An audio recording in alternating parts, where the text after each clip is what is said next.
Hello les amis, on espère que vous allez bien. Bonjour à toutes et à tous. Allez, aujourd'hui, nouvelle causerie. Je vous en avais parlé sur Instagram.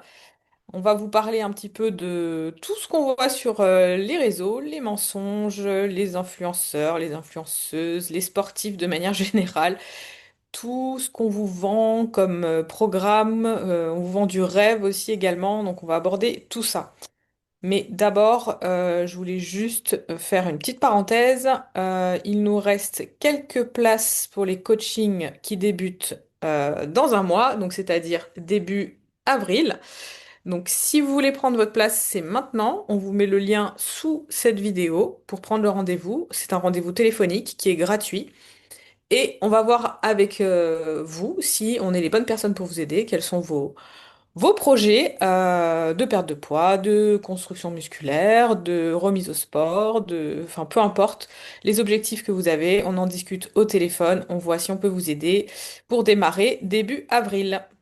Alors c'est intéressant, je rebondis juste sur ce que tu disais, mais c'est vrai que tu as reçu pas mal de messages privés sur Instagram de personnes qui voulaient rejoindre cet accompagnement et qui se trouvaient pas assez douées sportivement parlant par rapport à toi et ce que tu partages. Et en fait, ça peut faire un peu peur à certaines personnes.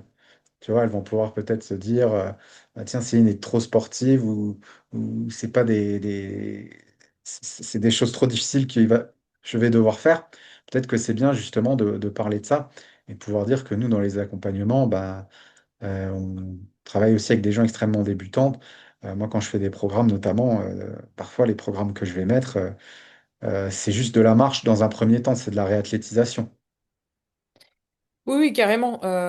Nous, d'ailleurs, on va dire 80%, enfin 90% des femmes qu'on accompagne, ce sont des débutantes, hein. J'ai très très peu de gens qui sont confirmés et qui font déjà beaucoup de sport. Voilà, j'en ai une ou deux. Mais c'est très rare en fait, hein. Nous, notre accompagnement est beaucoup plus axé pour une personne qui débute, qui sait pas comment s'alimenter, qui n'a aucune connaissance des calories, des macronutriments, quel repas il faut faire, qui se sont un petit peu perdus dans tout ce qui se dit en fait sur Internet, qui ont essayé peut-être plein d'alimentations différentes et qui au final sont tellement d'injonctions et de peurs qu'elles ne savent même plus quoi manger, quoi mettre dans leurs assiettes pour tout simplement en fait faire une assiette normale. Ben, voilà. Donc nous on est là pour accompagner ce type de personnes. Peu importe vos projets, voilà, que ce soit une perte de poids, juste reconnecter avec son assiette et comprendre comment on s'alimente normalement, parce que bah, on a peur, on sait plus, il y a tellement de choses, tous disent son contraire, je dois pas manger de protéines, je dois pas manger de glucides, je dois pas manger de lipides, je dois manger des cailloux. Il y a un moment donné, on sait plus comment s'alimenter, donc nous, on est vraiment, on aime beaucoup s'occuper des débutants, tout reprendre depuis le début, faire un petit peu table rase sur tout ce qui a été dit, faire des tests au niveau de l'alimentation pour voir bah, ce qui va le mieux à chaque personne, parce qu'on est tous différents. Nous, on est là aussi pour être à l'écoute vraiment de la personne, et il n'y a aucune restriction dans nos programmes. Voilà, que ce soit alimentaire, on force pas non plus les gens à faire du sport à outrance, on les remet en activité. Il y a des gens qui ont un niveau très très bas au niveau sport, qui partent vraiment de zéro, qui n'ont pas fait de sport de leur vie ou alors qui ont juste fait un tout petit peu de sport mais qui savent pas quoi faire. Donc nous, on est là pour vous accompagner. Ouais, c'est vrai que c'est un petit peu paradoxal parce que quand on voit tes entraînements ou les miens et un peu ton lifestyle, c'est vrai que c'est plus type fitness, mais en fait, c'est pas représentatif forcément de ce qu'on peut aider les gens à implémenter dans leur quotidien. Bon, de toute façon, on en parlera suffisamment dans cette causerie. Ne faites pas exactement comme ce qu'on voit sur les réseaux. Ça va être un peu le credo de toute cette causerie. Donc, pourquoi on fait cette causerie aussi? Ça peut être sympa de parler de la genèse, de pourquoi on en est venu aujourd'hui à aborder ce sujet-là. Parce que forcément, en voyant le titre, la couverture, ou enfin, je sais pas vraiment ce qu'on mettra, mais on peut tout de suite se dire, ah bah tiens, c'est de la jalousie, ou c'est parce que, bah Céline, tu es aigrie parce que tu n'arrives pas à atteindre le niveau de certaines fit girls ou certaines athlètes. Je sais comment ça se passe sur les réseaux, je connais les haters, voilà, les gens sont toujours en train de sortir des trucs. Donc pas du tout, c'est plus parce que nous, on est sur le terrain, en fait, et qu'on voit les dégâts, aussi bien en tchatchant sur Instagram avec vous qu'en communiquant et en faisant des exercices de libération émotionnelle, notamment avec nos clients. Et on voit qu'il y a une émotion sous-jacente, une émotion qui ressort énormément. Euh, Schéma émotionnel aussi, c'est la culpabilité.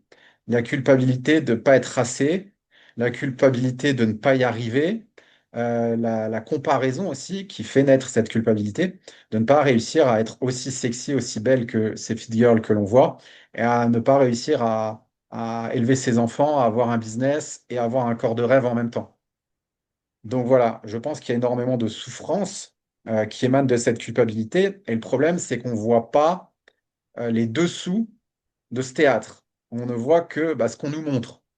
Et nous, de par notre expérience, de par le fait qu'on ait côtoyé certaines personnes, le fait de ce fait aussi que on ait certaines connaissances euh, sur le plan des hormones, sur le plan des médicaments, sur le plan des produits dopants, légal ou non, on arrive forcément à avoir beaucoup plus de discernement que la personne néophyte ou profane.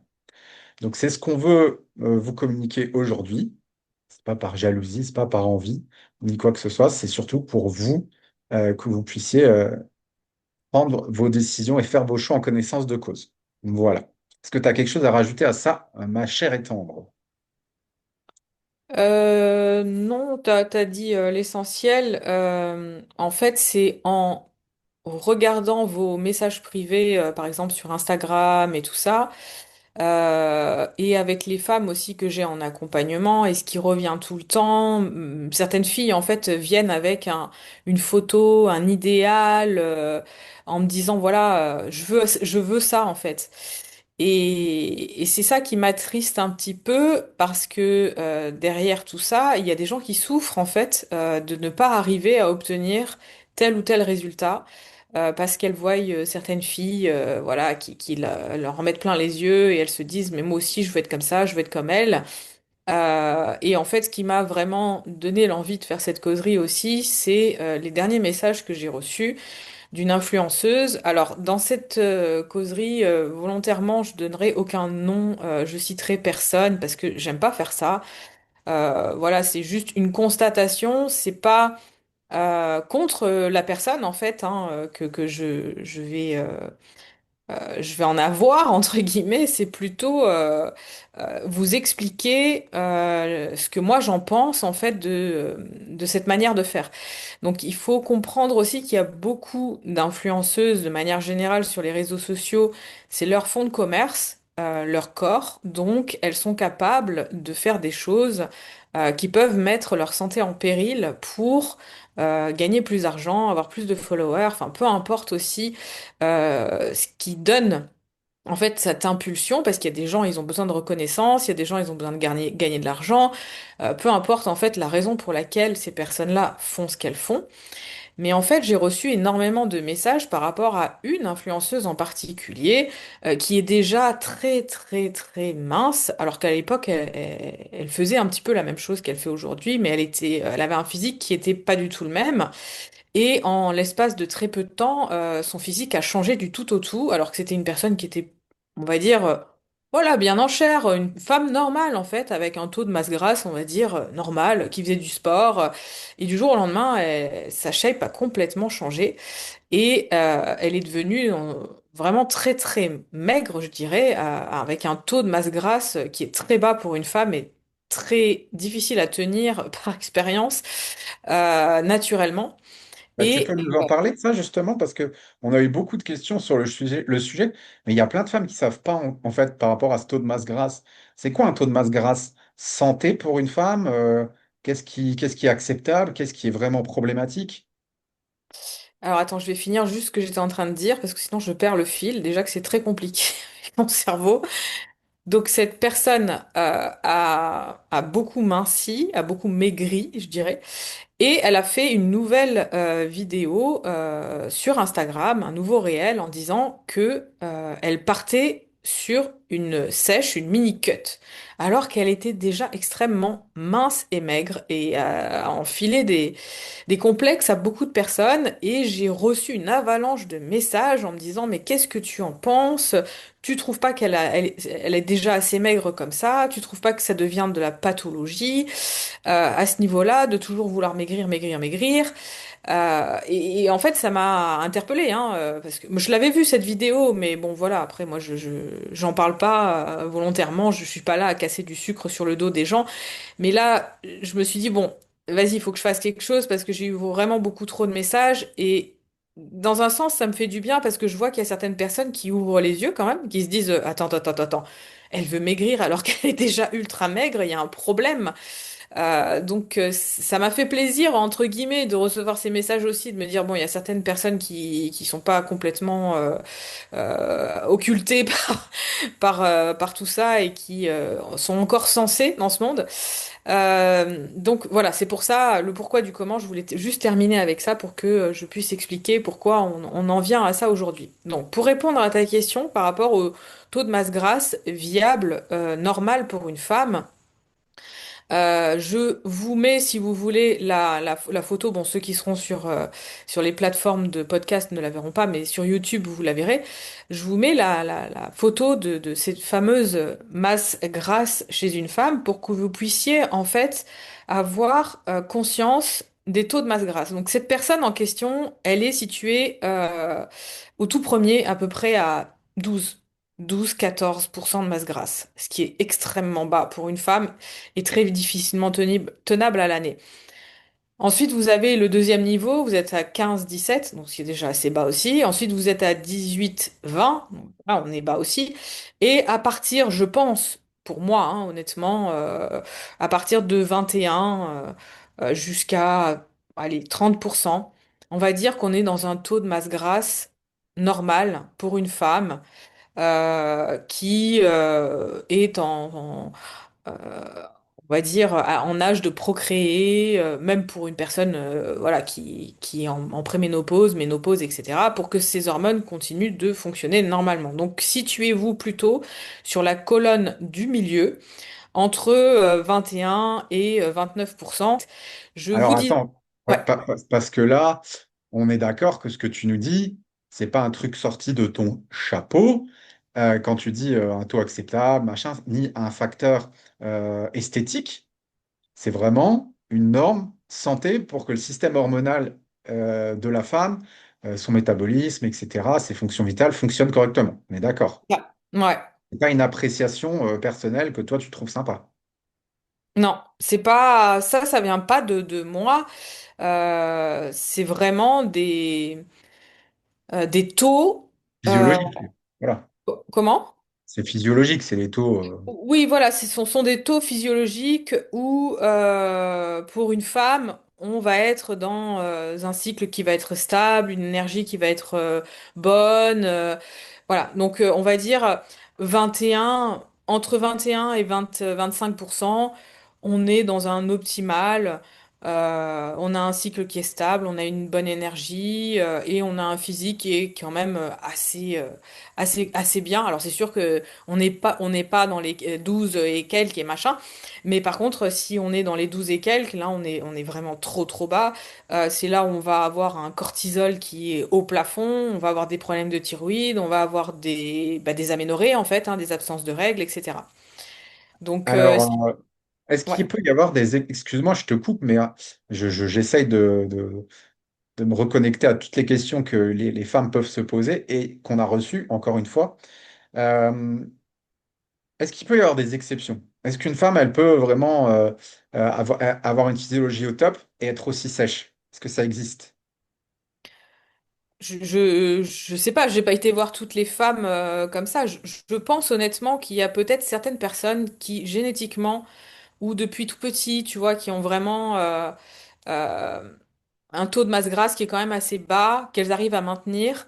Pour moi, si cette personne-là, elle a un taux de masse grasse bas et qu'elle mange 3000 calories, je te dirais non, elle aura pas de problème au niveau de sa physio interne, au niveau de ses hormones et tout ça. Je pense que vu qu'elle mange beaucoup, elle soutient son système hormonal, elle mange assez et elle devrait avoir pour moi un cycle stable, une énergie qui est correcte.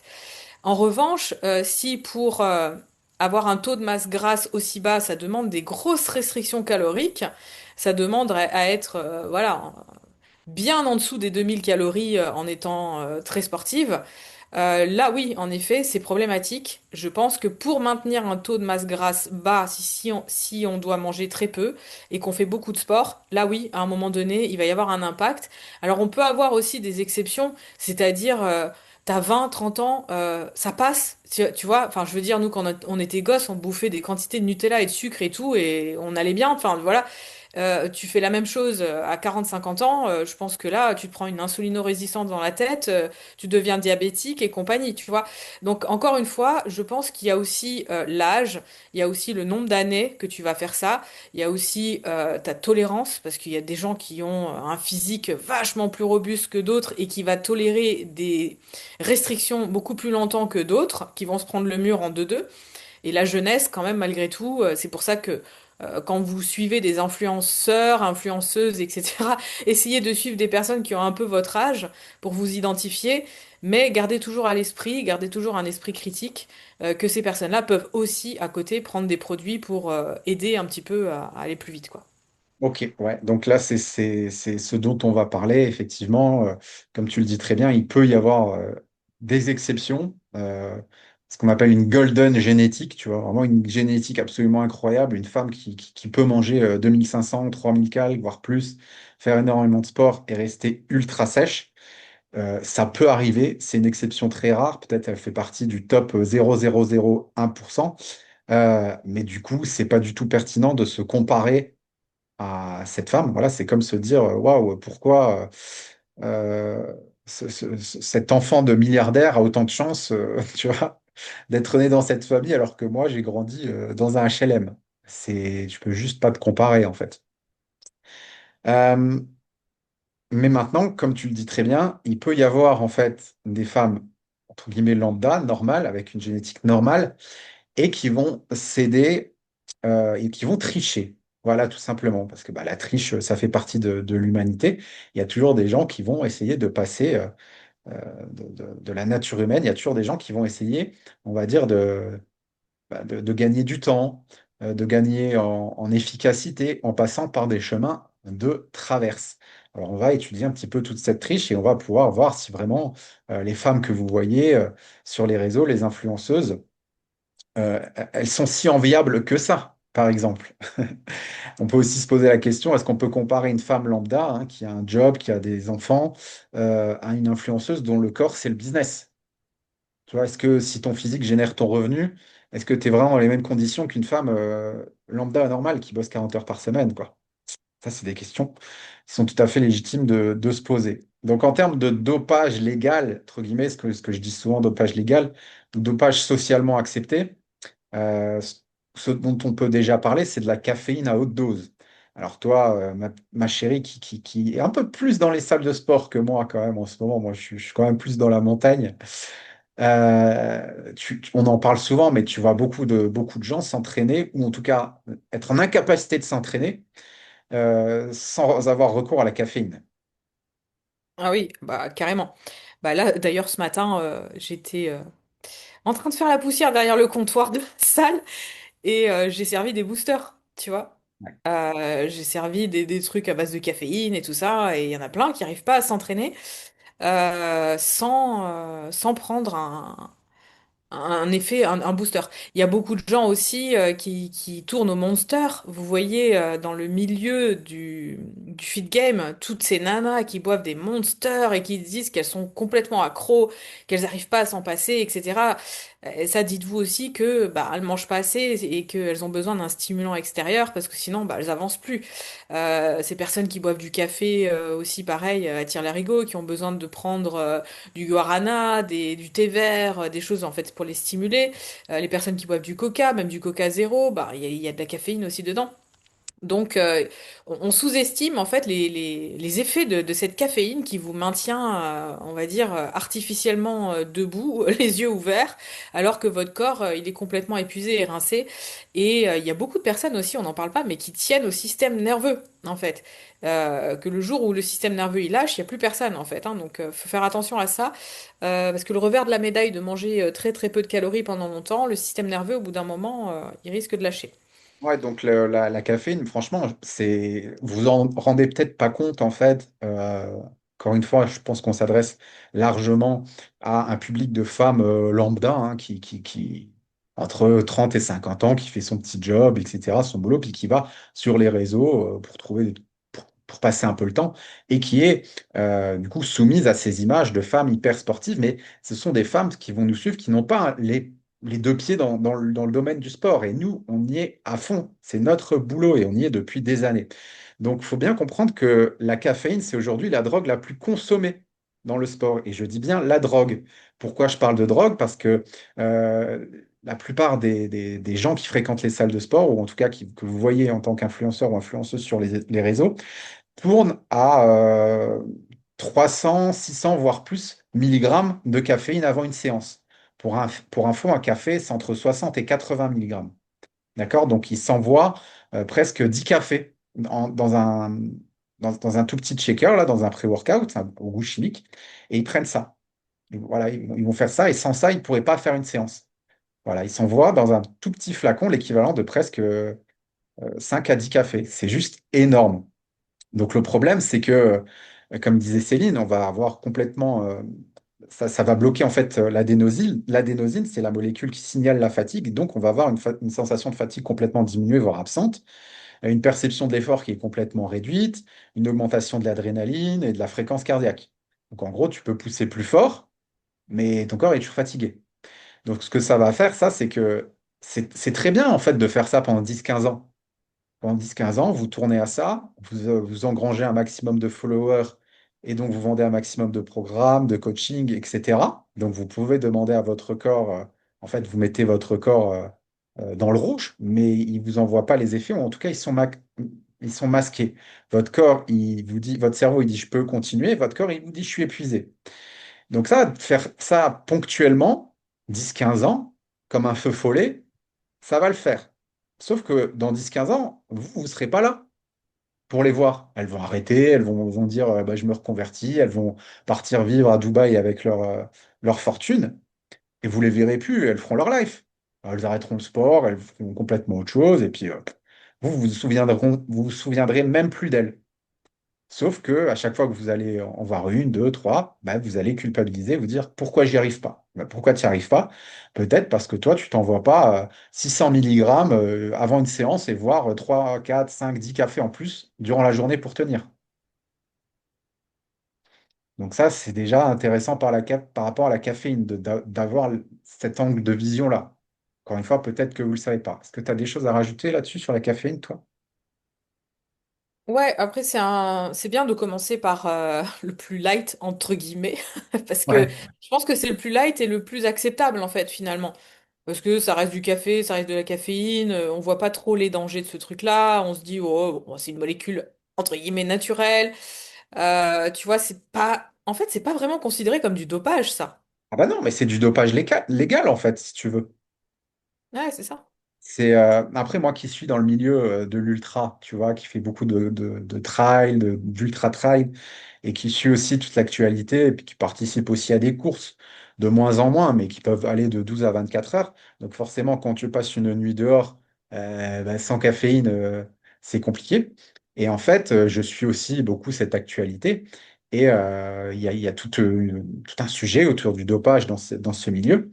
Et ils expliquaient justement qu'ils faisaient des tests par rapport au niveau de caféine qu'avaient les athlètes, mais aussi les gens complètement lambda, hein, des mecs comme moi qui n'ont rien à prouver, qui ne sont pas professionnels et quoi que ce soit, et que les taux justement de caféine étaient stratosphériques chez les participants pour tenir une nuit complète dehors à courir.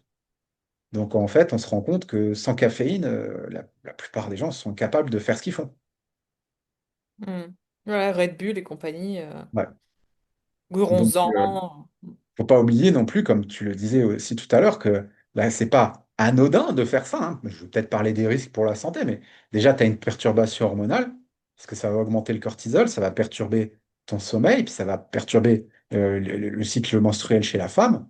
Mais il y a aussi un impact cardiovasculaire, la pression artérielle, fréquence cardiaque, excitabilité au niveau du système nerveux. On va pouvoir aussi avoir des palpitations, de l'anxiété, un trouble du rythme cardiaque. Donc tout ça, c'est pas anodin. Moi, je me rappelle quand on était gamin, je sais pas si tu te souviens, quand le Red Bull a été légalisé en France, tout le monde était scandalisé. Oh là là, c'est de la caféine, etc. Il y a eu plein de déboires par rapport à ça. Et aujourd'hui, c'est passé à la trappe. Maintenant, j'ai l'impression. Ouais, c'est accepté. Ouais, le Monster, vas-y, pas de problème, on s'en envoie, c'est marrant. Donc ça, il y a un vrai impact sur la santé qui ne doit pas être négligé.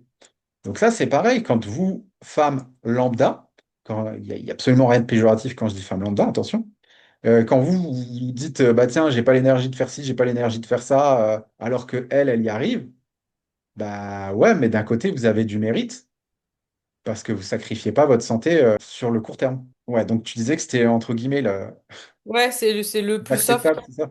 Ouais, le plus soft. Ouais. Après, on a... T'as fini avec la caféine, tu veux qu'on passe sur... Bah toi, tu vois quand même beaucoup ça dans le milieu de la muscu de plus en plus, même chez les jeunes, hein, qui prennent des boosters. Ouais, bah, mais je les vois tous, les jeunes, là, ils se rendent pas compte, hein, ils ont 18 ans, ils prennent des monsters, ils prennent des boosters, bah, maintenant, regarde, hein, sur tous les sites, de toute façon, tu peux prendre des boosters. Ouais, bah oui. Alors moi, j'en ai déjà testé, hein, j'en ai déjà Ouais, pris, hein. j'allais dire, toi, vas-y, qui est dedans. Oui, oui, oui. Ah bah, c'est sûr que ça donne envie, hein, tu vois. Donc, moi, ça, je l'ai déjà testé. Alors, en effet, il y a un effet booster, hein, tu sens pendant ta séance, tu sais, ça picote, enfin, ça fait un effet, puis c'est un effet de chaleur aussi. C'est très bizarre comme sensation. Tu as beaucoup plus d'énergie pour pousser, tu pousses plus lourd. C'est sûr que c'est sympa. Bon, moi après, le problème, c'est que vous connaissez ma sensibilité pour le moindre truc que je vais prendre. Moi, ces trucs-là, je ne dors pas de la nuit, en fait. En fait, il faut que je choisisse entre avoir une énergie de dingue à la salle avec un booster et pas dormir. Donc, mon choix est vite fait. Donc, les seules fois où j'en ai pris, j'ai eu des troubles du sommeil et des insomnies. Donc, c'est des trucs que je ne peux pas prendre.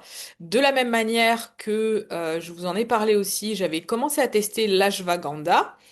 Donc je l'avais testé le soir, bon, nuit blanche. Du coup, j'avais lu que bon, pour certaines personnes, ça faisait un effet booster plutôt qu'un effet calmant, donc il fallait plutôt le prendre le matin. J'ai essayé de le prendre le matin et j'ai pris la moitié de la dose. En effet, j'étais ultra boostée, je me sentais trop bien, mais pas de la même manière qu'avec de la caféine, tu vois. C'était quand même une énergie qui était vachement plus douce et plus stable, tu vois, que tu sais où tu prends un café et après ça redescend derrière. Mais pareil, trop boosté pour moi, même à très faible dose, je pouvais pas en prendre moins que ce que je prenais. Et ben, mon sommeil était trop perturbé. Donc moi, les moindres trucs qui me boostent et qui me stimulent, je peux pas les prendre en fait, parce que je dors pas. Donc je pense que mon corps, il se dit, vas-y, t'es déjà suffisamment en forme et stimulé et il y a rien besoin de prendre. Donc j'ai abandonné tous ces trucs-là. Ouais. Et ouais, effectivement, c'est vrai que toi, tu es quand même assez réactif. Bah, moi, c'est pareil, hein. Même moi, j'ai juste un seul café. J'ai tellement un système nerveux hyperactif, déjà de par ma nature. Je crois que tu m'as jamais vu boire un café en bientôt 12 ans qu'on est ensemble. Non.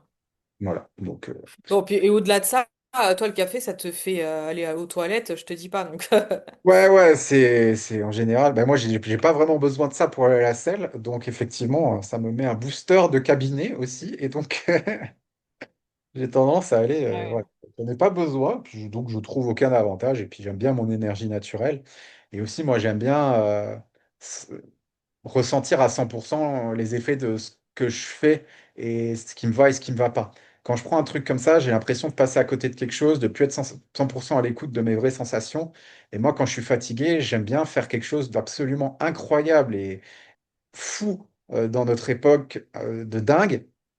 C'est que quand je suis fatigué, moi, j'aime bien aller me reposer. On sait plus faire ça, en fait, de Ah, nos jours. C'est juste, je balance mon téléphone, mon ordi, et je me mets dans mon lit, même, euh, je sais pas, j'ai rien à faire, j'ai pas de coaching. Bah, je prends mon chien, on se fait des câlins, on se met dans le noir et je peux dormir, même s'il est 10 heures du matin, je me dors de 10 heures à midi ou bien même dans l'après-midi, de 13 à 16 heures, si vraiment je suis fatigué et que mon corps me le demande. Ben, en fait, je vais juste me coucher, quoi.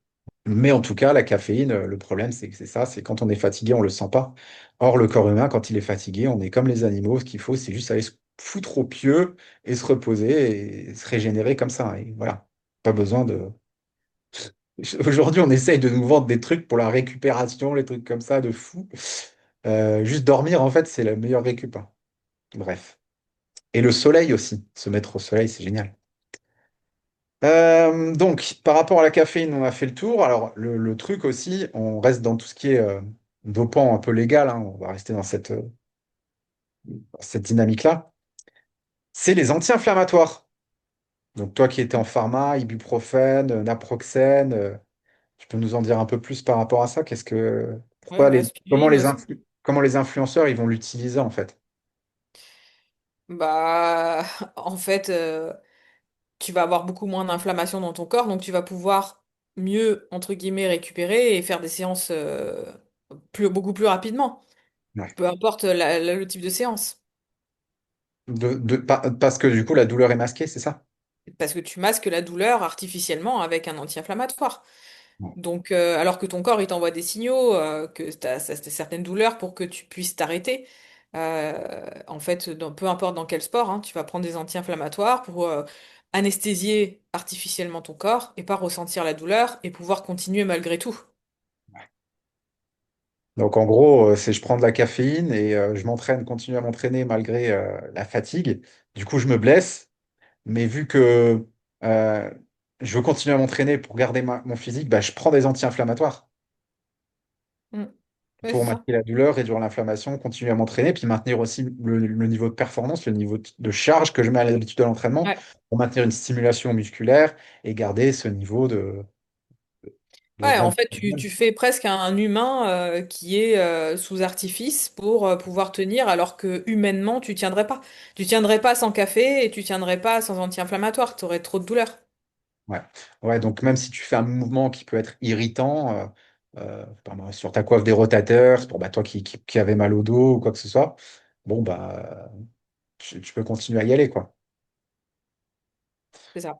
Eh, le problème aussi, c'est qu'aujourd'hui, tu as vu, bah, on nous refile ces trucs-là à volo, tu vois, que ce soit en pharmacie, les médecins.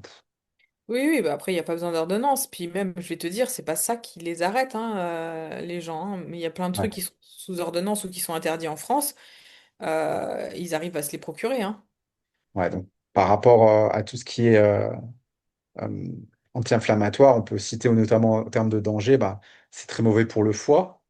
Ouais, les anti-inflammatoires, ça dépend lesquels, mais en général, c'est l'estomac. Tout ce qui est Le foie, aspirine et ouais, ibuprofène, ulcère. etc., c'est l'estomac, ulcère. Et après, tout ce qui va être Doliprane, etc., tout ce qui est paracétamol, fonction alcool, qui va péter le foie, en fait. Donc, ouais, ulcère, irritation gastrique, aussi pas mal de stress sur les reins, hein, faut faire vraiment très attention. Là, moi, je parle plus pour les sports d'endurance, mais ça, c'est pareil. Il y a beaucoup de sportifs qui vont faire des prépas marathons, des ultra-trails et tout ça, sous anti-inf. Sauf que prendre des anti-inf et être déshydraté, c'est un combo absolument catastrophique pour le système rénal, quoi. Donc là, c'est pareil, quand on parle d'influenceurs ou d'influenceuses, on ne parle pas forcément d'influenceurs ou d'influenceuses fitness, mais il y a aussi un engouement absolument énorme pour les sports d'endurance, pour le triathlon, pour la course à pied, pour le trail. C'est quasiment maintenant, je trouve, kiff-kiff, hein. T'as pas couru un marathon à 40 ans, t'as loupé ta vie, tu vois. Donc il y a plein de gens qui se lancent dans la course à pied. Moi, je vois des phénomènes, je parle beaucoup avec des kinés, je parle bah, avec plein de potes dans le milieu nutritionniste, ou dans ces domaines-là, ou coach sportif, et qui forcément accompagnent des gens. Et en fait, on se rend compte qu'il y a vraiment... c'est une calamité, en fait. Les gens ne savent pas courir, tu vois. Ils vont se dire, ah bah tiens, j'ai vu mon influence préférée, elle s'est mise à la course à pied, ça fait 2 ans qu'elle court, elle a fait un marathon. Donc les nanas, 40, 50 ans, elles veulent faire pareil. Sauf que bah, elles savent pas courir, elles savent à peine marcher pour la plupart, faire 5 10 000 pas par jour, c'est compliqué pour elles, puis elles se mettent à la course à pied, tu vois. Allez, bam, je fais 3 4 séances par semaine dans le centre-ville, à Paris, sur du béton, avec des chaussures qu'on m'a conseillées à la boutique, et puis voilà, sans trop d'expérience de foulée, ni quoi que ce soit. Sauf qu'elles se font mal partout, puis quand elles ont mal, elles veulent continuer à courir, parce que quand tu cours, tu te sens trop bien. Et elles sont un peu addictes à ça, mais bon, elles sont quand même un peu fatiguées parce qu'elles mangent mal. Alors elles vont prendre de la caféine, elles vont boire je sais pas combien de café, et puis à côté de ça, elles vont prendre des anti-inflammatoires pour pouvoir continuer à courir. Sauf que tout ça les déshydrate et en fait, elles se flinguent complètement la santé. Donc ça, c'est pareil, hein, c'est pas, bah tiens, je trouve ça sympa, l'influenceuse elle est rigolote, coûte que coûte, je l'aime bien, coûte que coûte, je vais faire à peu près tout ce qu'elle fait, et quitte à me prendre des médicaments ou des choses comme ça qui vont pouvoir me faire tenir. C'est extrêmement dangereux.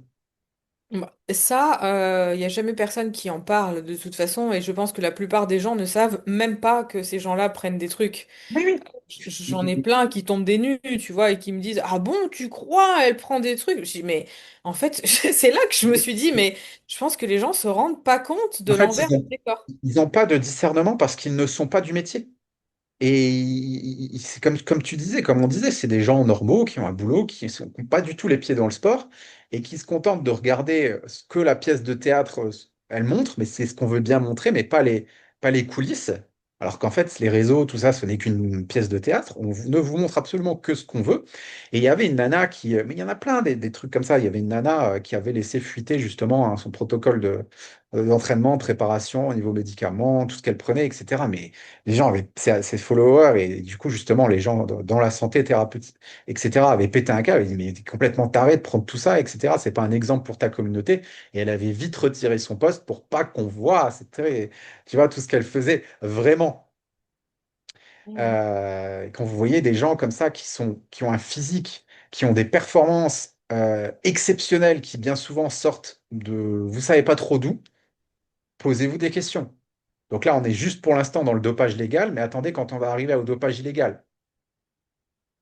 Moi, je suis dans le sport, dans le milieu du sport depuis que j'ai 8 ans. Je vois ce qu'il est possible de faire vraiment et ce qui ne l'est pas. Par exemple, pour rebondir sur le marathon, en fait, quand tu te lançais dans un marathon, en général, qui allait faire du marathon à l'époque? C'était des gens qui avaient fait de l'athlétisme pendant une vingtaine d'années, tu vois. C'était des gars qui avaient commencé l'athlé à 10 15 ans. Et puis quand ils avaient 35 40 ans, allez, je vais partir faire un marathon. Tu vois, c'était ça. Enfin, il y avait que des gens comme ça qui faisaient un marathon. Ou bien c'était le quadra qui courait depuis, tu vois, qui arpentait toutes les courses, les 10 15 20 semi euh, dans la région, qui au bout d'une dizaine d'années se disait, je vais faire un marathon, tu vois. Euh, un marathon, t'en faisais un ou deux par an, jamais plus. Et tu mettais énormément de temps à récupérer. Aujourd'hui, les mecs, ils font 3 4 5 marathons. Ils te font 4 5 6 ultra trail dans l'année et c'est OK. Oh bah tiens, j'ai fait 500 km cette année dans la montagne. Ouais, tranquille. Alors, c'est très bien, hein. Franchement, la démocratisation du sport arrive. Enfin, que les gens se mettent plus à bouger, mais c'est génial, allez-y. Mais faites-le correctement, quoi. Parce que faire du sport pour se flinguer et finir encore plus mal en point que si on n'en avait pas fait, c'est complètement con. Bref. Donc là, on est juste sur les anti-inflammatoires. Donc là, toi, Euh, tu vois, par exemple, tu parles des personnes en course à pied parce que c'est ton domaine et tu le vis dans ton corps. Tu sais ce qui est capable, enfin, ce que les gens sont capables de faire ou pas, parce que tu sais toi aussi tes capacités et tu as quand même un très très bon niveau naturellement. Donc tu vois assez vite qui est dopé et qui ne l'est pas. ouais. Et donc en fait, moi si tu veux, j'ai le même constat dans le milieu de la muscu.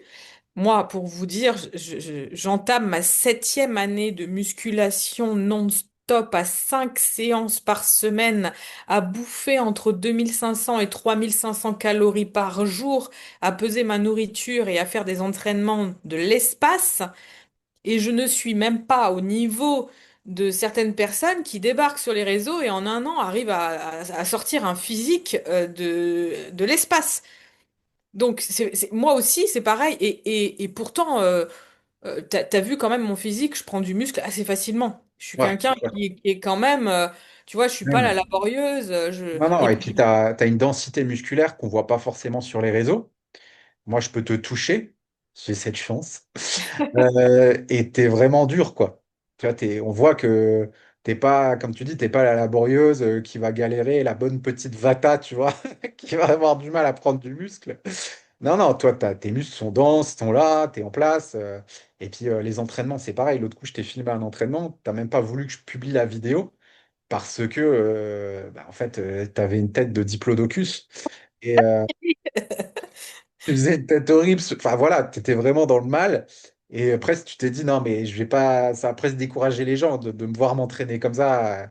Ils vont se dire, je serai jamais prête à ça. Donc voilà, même c'est pas encourageant aussi parce que bah, tu montes, euh, tu montes ça à des personnes qui sont beaucoup sur ton compte, peut-être très fatiguées ou des choses comme ça. C'est voilà, c'est un peu trop, c'est un peu too much. Mais bref, tu te mets dans le mal dans tes séances, on le dit, voilà, on le dit suffisamment, on vous le dit. Tu te mets quand même des sacrées doses. Et pourtant, excuse-moi, bah voilà, je t'aime énormément, mais t'as pas du tout un physique d'influenceuse ou un physique à pouvoir monter sur scène un jour, ni quoi que ce soit, tu vois. ah mais non, mais je le sais. Euh, et en fait, c'est là que moi, en faisant tout ce que je fais, en le vivant dans mon corps, en ne prenant aucun produit, moi je prends, allez, un café par jour, c'est tout ce que je m'autorise à 6 heures du matin pour éviter en fait de ne pas dormir, c'est vraiment le seul truc que je prends. Le reste, je mange ultra sainement, je prends aucun produit, je prends bien sûr mes compléments alimentaires, mon magnésium, mes oméga 3, ma vitamine D, ma vitamine C, mes multivitamines, etc. Bon, ça je le prends à l'année. Mais si vous saviez à quel point je suis rigoureuse, stricte avec moi-même, et que je m'entraîne comme une tarée, et entre guillemets, pour le peu de résultats que j'ai, et c'est con parce que du coup, si je me comparais à des vraies personnes, peut-être je me dirais, ah bah ouais, quand même, je suis bien, tu vois. Mais le problème, c'est qu'aujourd'hui, on se compare à des gens il faudrait pas se comparer à ces gens-là. J'ai l'impression d'être nul, tu vois ce que je veux dire, par rapport à tout ce qu'on voit sur les réseaux. Donc c'est vrai que ça nous enlève, on a un Ton biais en fait. mérite. Quoi? Ça t'enlève ton mérite, en fait, presque. Bah presque, t'en viens presque à être déçu de ton propre résultat par rapport à tout ce que tu fais comme effort et à te dire tout ça pour ça, et alors que j'arrive même pas à la cheville de certaines qui, t'as pas l'impression que, voilà, c'est facile pour elles, quoi. Mais on n'a pas toutes les cartes en main de ce que font ces gens-là. Donc en fait, si vous voulez, moi, comme je suis dedans, que je vois comment j'en chie, que je vois que je suis quand même une personne qui prend facilement de la masse musculaire et tout, et que j'ai mis 7 ans pour construire le physique que j'ai aujourd'hui versus, alors c'est sûr que quand je regarde le parcours que j'ai fait entre quand j'ai commencé, que j'avais ma petite bedaine, j'étais toute molle, j'étais flasque, j'avais de la cellulite et tout, et aujourd'hui, bon, alors c'est sûr que là, la comparaison, elle est énorme. Mais il y a toujours ce petit truc, et ça, c'est vrai que c'est à cause des réseaux, hein, mais même moi, je suis gangrénée, en fait, et je me dis, ah, gna, gna, gna, gna, tu sais, t'as la petite voix qui te dit, et puis t'as toujours ces influenceuses que tu vois passer sur tes fils d'actualité, parce que forcément, bah, Instagram est hyper bien fait, va t'envoyer des trucs que t'as envie de voir, l'algorithme est trop bien fait, et il va t'envoyer que des nanas qui sont des avions de chasse, et qui prennent des produits à l'année, qui se restreignent en calories, qui font n'importe quoi et qui n'ont plus leur cycle. Alors, ah oui, c'est ça que je voulais aussi aborder. Ah, Je fais on une va, on petite va parenthèse. arriver. Ah oui, la parenthèse sur le cycle hormonal. Ah ouais, parce que on parlait justement, donc on reste sur les dopages légales, mais c'est vrai qu'il y a le combo, bon là on parle plus des femmes, qui est la restriction calorique extrême. Donc 1200 calories avec 5 séances de sport par semaine, avec des manipulations aussi, on peut faire, hein. Pour celles qui connaissent, manipulation sodium, potassium, sodium eau, etc., pour paraître plus sèche, mais aussi des phases de déshydratation, de prise de diurétique avant les photos. ou avant les séances. On ne parle pas non plus des séances vidéo filmées avec un certain type d'éclairage, etc., qui vont vous induire en erreur et vous allez penser que ça, c'est normal. Mais donc, faire de la restriction calorique extrême, vous, peut-être, dans votre côté, vous allez essayer de faire un régime à 1200, à 1500 cales ou à 1000 cales, et vous allez tenir 5 jours et vous allez péter la boîte de Kinder des gamins, vous allez finir à faire les poubelles du McDo et à aller commander Uber Eats. Elles font 1200 calories par jour, puis elles vous disent qu'elles font ça depuis des semaines, des mois, et que c'est OK pour elles. Bah ouais, mais Il forcément, y en a plein, elles le disent pas, hein. ouais, il y en a plein qui le disent pas, mais elles vont faire ça. Et puis en fait, comme on disait, bah, elles vont prendre de la caféine à gogo pour tenir. Donc elles seront pas fatiguées, elles n'auront pas le facteur fatigue. Et elles vont prendre des anti-inflammatoires pour masquer les douleurs liées à cette sous-alimentation. Et je pense que c'est là-dessus que tu voulais arriver. Elles vont prendre ben, des hormones de synthèse, quoi, la pilule tout simplement. Pilule contraceptive prise stratégiquement avec progestérone, gestion artificielle des règles, pour continuer, pour faire sain, alors que techniquement, leur corps n'est plus à même d'avoir un cycle normal. C'est ça que Mais tu voulais pas? je pense que ces personnes-là sont dans le déni parce que quand tu leur poses la question, est-ce que tu as toujours tes règles, est-ce que tu as toujours ton cycle, ou alors elles vont faire des trucs en disant, moi j'ai toujours mon cycle, tout va bien. Non, meuf, en fait, t'as pas ton cycle. Parce que si tu as des règles, sous pilule, ce sont des règles artificielles. Donc faites attention aussi quand il y a des gens qui vous disent, non, non, mais moi tout va bien, j'ai toujours mes règles, et qu'elles prennent la pilule, ce ne sont pas des vraies règles. Voilà. Donc, quand vous êtes sous pilule, vous n'ovulez pas et vous n'avez pas de règles. Et, enfin, vous avez un saignement, mais moi, j'appelle pas ça des règles. Donc, les gens vont dire, si, si, bien sûr, j'ai mes règles. Ouais, mais posez la question jusqu'au bout, est-ce que cette personne prend la pilule ou pas?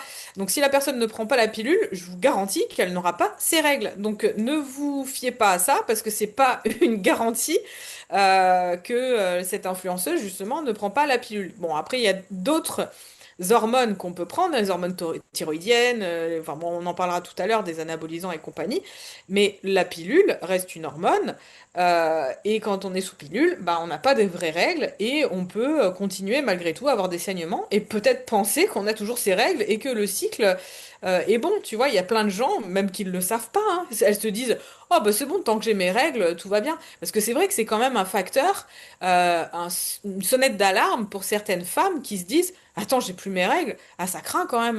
Je vais peut-être me remettre à manger. Tu vois, ça peut aussi freiner certaines personnes à faire certaines conneries. Mais quand t'es sous pilule, bah, tu t'en aperçois pas de ça. Ouais. Ouais, ouais. Donc ça, c'est un bon moyen de maintenir l'illusion et de pouvoir C'est de la triche finalement. C'est ça. Tu vois, parce que t'imagines, rien que là, on est dans le légal en fait. Tu prends tes 600 mg de caféine, tu tournes aux anti-inf, tu te mets en restriction à mort pour être ultra sèche et La pilule? tu prends des hormones finalement, c'est des hormones de synthèse, tu vois, Oui, bien sûr. comme n'importe lesquelles, comme des produits qui, tu vois, c'est quand tu prends de Oui, la après, testostérone. tu prends des boosters, tu prends des diurétiques pour bien Voilà, éliminer l'eau, voilà. etc. Tu prends des brûleurs de graisse. Ouais. On reste dans du légal, hein. Ouais, on n'en a pas parlé, mais yohimbine, Oui, synéphrine, L-carnitine, l'éphédrine. en brûleur ou des draineurs, tout ça, c'est complètement légal. Vous allez faire un contrôle antidopage à toutes ces influenceuses là, elles sont clean en fait. Elles sont clean, c'est autorisé, et elles font rien de mal, entre guillemets. Mais par contre, est-ce que c'est une question, on n'est pas là pour juger ou quoi que ce soit, mais est-ce que vous trouvez que c'est normal? Est-ce que vous trouvez que c'est de la triche? Est-ce que vous avez l'impression que c'est OK? Est-ce que vous, par rapport à cette boussole morale-là, où vous vous situez, et est-ce que vous seriez prête à faire ça pour obtenir les résultats qu'elles obtiennent? Pas de vérité, c'est une question comme ça, à vous de vous positionner par rapport à ça, quoi. On n'a pas parlé des coupes faim aussi, parce que ça peut vachement aider, en fait, à tenir des restrictions caloriques. Donc, tu prends des coupes faim, tu prends des boosters qui vont t'aider à tenir debout, des trucs pour pas trop ressentir la faim, parce que je sais que pour certaines personnes, ça peut être difficile. Et après, là, du coup, on peut aller vers le côté obscur. et commencer à prendre des choses comme le clenbutérol, par exemple. Et il y a beaucoup de personnes qui en prennent et ça, on ne se rend pas compte. Mais là, on vient vraiment, là, on n'est plus dans du légal, on est dans l'illégal. Mais il y a beaucoup d'influenceuses qui prennent du clen. Je rappelle un petit peu ce que c'est, parce qu'il y a plein de novices qui ne savent pas ce que c'est, hein, voilà. Déjà, c'est un produit qui est interdit à la vente. Et à la base, c'est un produit pour les chevaux. Ouais, Donc, c'est c'est un un bronchodilatateur. bronchodilatateur. Ouais. Voilà. Donc en fait, à la base, c'est un produit vétérinaire hein, qui est tellement puissant. Donc c'est pas à prendre avec des pincettes. Faut faire vraiment très très attention avec ce genre de choses. Et en fait, c'est pris pour c'est un gros brûleur de graisse, mais qui va avoir d'autres effets également, qui va augmenter un petit peu la thermogénèse, donc qui va augmenter la température du corps. Donc la chaleur corporelle va énormément augmenter. Ça va augmenter la lipolyse, donc ça va augmenter bah, le brûlage des graisses, enfin, naturellement, boosté par les bêta-2 en fait. Et en fait, ça va aussi euh, ça va stimuler le système nerveux aussi. Et bon, après, il y a les effets secondaires, tu dors pas de la nuit aussi avec ça, hein. Ouais, palpitations, tremblements, anxiété. Ouais, Je ouais. transpire en masse aussi. Tu te Oui, tu rappelles? transpires beaucoup. Ouais, ouais. Bon, faut dire que nous, en fait, euh, on parle un peu de notre vie privée, mais forcément, de par le truchement des réseaux, on rencontre énormément de gens, en fait, bah, parce que de gens qui veulent s'entraîner avec nous, ou de gens qui veulent bosser avec nous. En fait, on rencontre des gens qui sont eux-mêmes des influenceurs, c'est ce que je veux dire. Et le truc, c'est qu'on en a grillé pas mal de fois qui sont sous-produits. Et qu'en fait, eux, ils vous disent, non, non, non, je suis hyper naturel, moi, tout ce que je fais, je suis Jamais naturel. j'y toucherai. Ouais. Jamais je toucherai à ça, je suis quelqu'un avec des valeurs, etc. Et puis quand vous les rencontrez en vrai, que vous passez un peu de temps avec eux, ou que vous faites quelques séances avec eux, vous voyez quand même des trucs qui sont vraiment étranges dans leur façon de parler, dans leur comportement, ou carrément vous les grillez hein, avec une boîte de produits dopants sur eux, dans le sac ou chez eux. Et là, vous comprenez en fait que dans quel niveau d'hypocrisie vous baignez, quoi. Donc nous, on a pu voir hein, les effets secondaires vraiment sur les gens. Ah ouais, Voilà. mais des gens qui se mettaient à transpirer en faisant deux pas, qui transpiraient à pleine eau, tu sais, et tu dis, mais attends, il fait même pas chaud, le mec il transpire comme ça, c'est la folie. Et le clen aussi diminue vachement l'appétit aussi. Tu vois, donc c'est vrai que c'est plus facile de tenir sur des restrictions caloriques. Donc ça augmente ta dépense énergétique, ça diminue l'appétit, ça augmente ta chaleur, ça augmente ta perte de poids, ton brûlage des graisses, etc. Mais après, tu as tous les effets secondaires, Et tu perds pas du palpitations. muscle aussi. Tu ne perds Oui, pas de oui. muscle. C'est ça qui est Ouais. incroyable avec ça, c'est que tu es sec comme je sais pas quoi, mais en fait, ton muscle, il ne bouge pas du tout. Ouais, parce que c'est ça aussi que les gens ne comprennent pas, c'est quand vous perdez du poids et que vous êtes en restriction calorique, bah vous perdez un peu de tout. Vous perdez du gras, mais vous perdez aussi beaucoup de masse musculaire dans le truc. Et quand vous voyez quelqu'un qui reste très très sec, très dur au niveau de la masse musculaire et qui arrive à sécher vraiment, là c'est sous-produit. Vous pouvez pas être et très musclé et très sec. C'est très difficile. Naturellement. Naturellement, en tout cas. Donc, nous, après, juste, on n'en a pas parlé, mais c'est important de le dire. On vous parle là de ces produits-là, mais c'est d'un point de vue éducatif, hein. C'est pas Ne incitatif. prenez pas ça, hein. Ne Donc, prenez jamais ça, hein. Ah voilà. non. Donc, ouais, le Clen, franchement, vous vous en rendez pas compte, mais en fait, c'est vraiment un produit de dingue et c'est très facile à avoir, hein. Voilà, ne croyez pas que parce que c'est entre guillemets interdit, personne ne peut en avoir. C'est extrêmement facile à avoir. Vous allez dans n'importe quelle salle de muscu commerciale, dans les vestiaires, ça tourne, hein. Et c'est de plus en plus démocratisé. Mais c'est pas quelque chose qui va vous faire devenir. Je parle pour une femme. C'est pas quelque chose qui va vous faire pousser le clitoris. C'est pas quelque chose qui va vous donner une voix super grave. C'est pas quelque chose qui va vous transformer et faire. Ouais, non, les effets secondaires, ils sont pas aussi troublants que les anabolisants, en fait. C'est pas quelque chose qui va vous faire avoir un visage au mas. Donc en fait, il y a plein de nanas que vous ne soupçonnez pas, que vous voyez qui sont ultra sèches et qui ont tout ce qu'on vient d'expliquer, qui tournent à ça. qui font des petites cures, des choses comme ça, et ça passe inaperçu en fait. Donc ça, déjà, ça, c'est un des produits qui est très utilisé dans le fitness féminin. Ensuite, on a la Navarre. Tu veux expliquer un petit peu ce que c'est? Ou vas-y, parce que là, les hormones, Ah, enfin c'est un les stéroïde anabolisant, hein, c'est stéroïdes, appelé ouais. l'oxandrolone. En gros, à la base, c'est un médicament qui a été créé pour aider à reprendre du poids après une maladie grave ou notamment les grands brûlés. Tu vois, on leur donnait des choses comme ça pour limiter la perte musculaire, ce qui est des cas d'ostéoporose. Voilà, tu vois, c'est vraiment médical. Il se peut que dans certains cas, il y a des gens qui ont besoin de reprendre du muscle rapidement. Ça arrive. Euh, Par rapport à des accidents, par rapport à plein de choses. Donc là, on leur en donne. Aujourd'hui, dans le fitness, c'est utilisé pour améliorer la masse musculaire, la force, mais aussi réduire la graisse corporelle et garder du muscle, là aussi pendant les phases de sèche. Et comparé à d'autres, c'est quelque chose qui est quand même considéré comme un stéroïde relativement léger, hein. Oui, oui. Donc c'est pas, entre guillemets, c'est le côté obscur, mais ça va. Oui, bah, t'as pas mal de femmes qui prennent Clen à Navarre. Voilà, qui font le mélange des deux. Donc Ouais. le Clem pour sécher, la Navarre pour prendre de la masse musculaire. Donc là, bah, les risques, c'est d'avoir une baisse de la production de testostérone, même chez les femmes, des problèmes hépatiques, modification du cholestérol. Il y en a beaucoup qui vont avoir de l'acné, la perte de cheveux, etc. Et là, c'est vrai que chez les femmes, on peut avoir une virilisation, voire plus grave, pilosité accrue, modification hormonale. Donc ça, c'est vrai qu'on peut se dire, bah, pourquoi prendre ça? Mais en fait, si c'est bien dosé, c'est toujours pareil, hein. Si c'est des femmes qui sont bien accompagnées, qui ont des mecs derrière elles, qui s'y connaissent vachement, eh ben, elles vont pouvoir vachement bien doser tout ça et limiter au maximum les effets négatifs. Donc, encore une Bon, il y façon en a de... plein des nanas sur les réseaux, elles ont des voix de mecs et elles ont un peu trop pris de produits. Alors après, attention, c'est pas magique non plus, dans le sens où les muscles, ils vont pas pousser tout seuls, hein. C'est parce que des fois, tu sais, on est là en train de dire, ouais, mais c'est parce qu'elle prend des produits. Oui, mais bon, elle s'entraîne aussi comme une malade, mais on va dire que ça répond mieux, ça répond beaucoup, beaucoup mieux.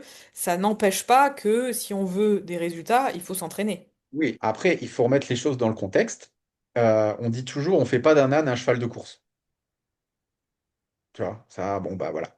Il faut comprendre qu'avec les produits, dès qu'on passe le côté obscur et qu'on prend des produits, des stéroïdes, des hormones, etc., là, ça devient plus vrai, en fait. Cette phrase, c'est plus vrai.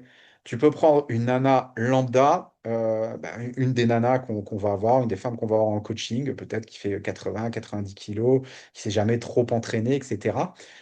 Tu lui fais une vraie approche avec ce genre de produit, tu la drives bien, etc. Allez, en un an, presque, elle peut monter sur scène, tu vois. En un an ou deux, la nana, c'est une bombe atomique en tout cas. Et moi, en 7 ans, je peux toujours pas y aller. Donc tu vois que non, en Ouais. fait, c'est faux. Tu peux faire d'un âne un cheval de course avec Ouais, c'est ce vrai. genre d'approche. Et même en termes de performance, je parle plus par rapport au sport avec le PO, tu vois. On n'a pas parlé du Tour de France, du cyclisme, bref, dans tous les sports, plus à sport à performance, c'est exactement pareil. Tu gagnes entre 10 à 20% d'amélioration sur tes performances. Donc, quelqu'un qui est, je sais pas moi, au milieu ou milieu haut d'un peloton peut finir sur un podium.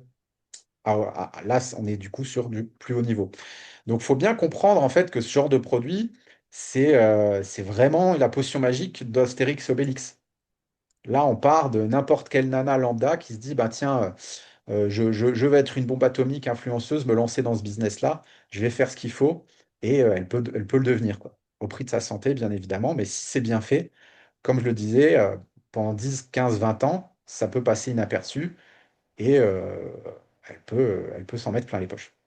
Alors après, on a une nouvelle Alors catégorie. attends, parce que juste une petite parenthèse, comme tu as parlé de compétition, vous savez, enfin, ou vous ne savez peut-être pas, j'en sais rien à l'époque, si vous me suiviez ou pas, j'ai voulu me lancer dans une compétition.